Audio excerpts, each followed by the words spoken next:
امت کے لیے جس قدر بے چین ہوتے، اس امت کی بخشش و مغفرت کے لیے حضور کی جو بے چینی ہے اور حضور کا اضطراب ہے وہ کسی سے مخفی نہیں ہے۔ ایک روایت میں آتا ہے کہ حضور اچانک بیٹھے تھے اور ہاتھ اٹھائے اور کہا اللہم امتی امتی، اے اللہ میری امت، اے اللہ میری امت، فبکا، اور ساتھ ہی چشمان رحمت سے آنسو ٹپکنے لگے،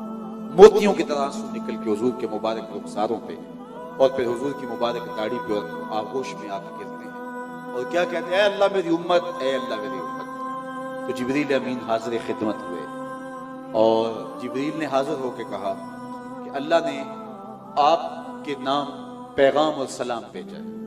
جبریل کو بلا کر کہا یا جبریل اذهب الى محمد بسل ما یبکیہ وربک عالم، جبریل جلدی جاؤ، میرا محبوب رو رہا ہے، جا کے پوچھو محبوب کیوں روئے ہو،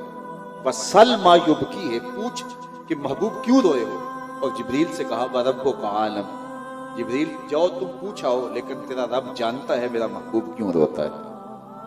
محبوب آنکھوں سے آنسو بہاتے ہیں اور چشمان رحمت تر ہو جاتی ہیں اور جبریل کو حکم نامہ ملتا ہے جاؤ میرے محبوب سے پوچھ کے آؤ کیوں روتے ہو، اور جبریل سنو میں جانتا ہوں میرا محبوب کیوں روتا ہے۔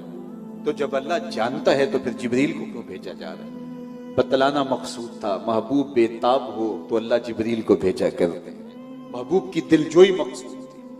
تو جبریل حاضر خدمت ہوئے اور کہا کہ رب کا سلام ہے آپ کے نام اور پیغام ہے کہ آپ کیوں روئے ہیں، کیا ماجرا ہوا۔ تو حضور کیا کہتے ہیں، کسی اپنی وجہ سے نہیں، کسی اپنے مسئلے سے نہیں رویا،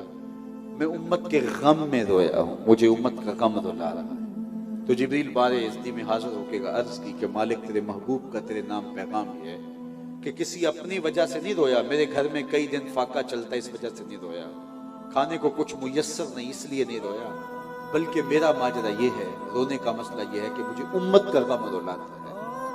تو جبریل کو پھر دوبارہ بھیجا کہ محبوب سے کہو کہ محبوب پریشان نہیں ہو، جیسے کہو گے ویسے ہی کر لیں گے، جیسے کہو گے ویسے ہی کر لیں گے۔ اللہ اکبر، وَلَسَوْفَ يُعْطِيكَ رَبُّكَ فَتَرْضَىٰ، آپ کا رب آپ کو اتنا نوازے گا کہ آپ راضی ہو جائیں گے۔ اللہ اکبر۔ حضرت امام جعفر صادق رضی اللہ تعالیٰ عنہ فرماتے ہیں کہ اہل شام کا خیال یہ ہے، قرآن مجید کی سب سے امید افزا آیت یہ ہے لا تقنطوا من رحمت اللہ، اللہ کی رحمت سے کبھی مایوس نہ ہو۔ کہا عام لوگوں کا خیال یہ ہے، قرآن مجید کی سب سے امید افزا آیت یہ ہے لا تقنطوا من رحمت اللہ، لیکن فرمانے لگے ہم اہل بیت کا خیال یہ ہے، قرآن مجید کی سب سے امید والی آیت یہ ہے وَلَسَوْفَ يُعْطِيكَ رَبُّكَ فَتَرْضَىٰ، اس لیے کہ ہم حضور کے مزاج کو جانتے ہیں۔ اللہ کہا محبوب ہم آپ کو راضی کرنا ہے، اور حضور نے فرمایا کہ میں اس وقت تک راضی نہیں ہوں گا جب تک ایک گناہگار بھی جہنم میں ہوا، ایک گناہگار بھی جہنم میں ہوا تو میں راضی نہیں ہوں گا۔ تو یہ حضور کی امت کے ساتھ محبت کا عالم ہے، اور میرے امام بولے پیش حق مجدہ شفاعت کا سناتے جائیں گے، پیش حق مجدہ شفاعت کا سناتے جائیں گے، آپ روتے جائیں گے ہم کو ہنساتے جائیں گے، وسعتیں دی ہیں خدا نے دامن محبوب کو، جرم کھلتے جائیں گے اور وہ چھپاتے، جرم کھلتے جائیں گے اور وہ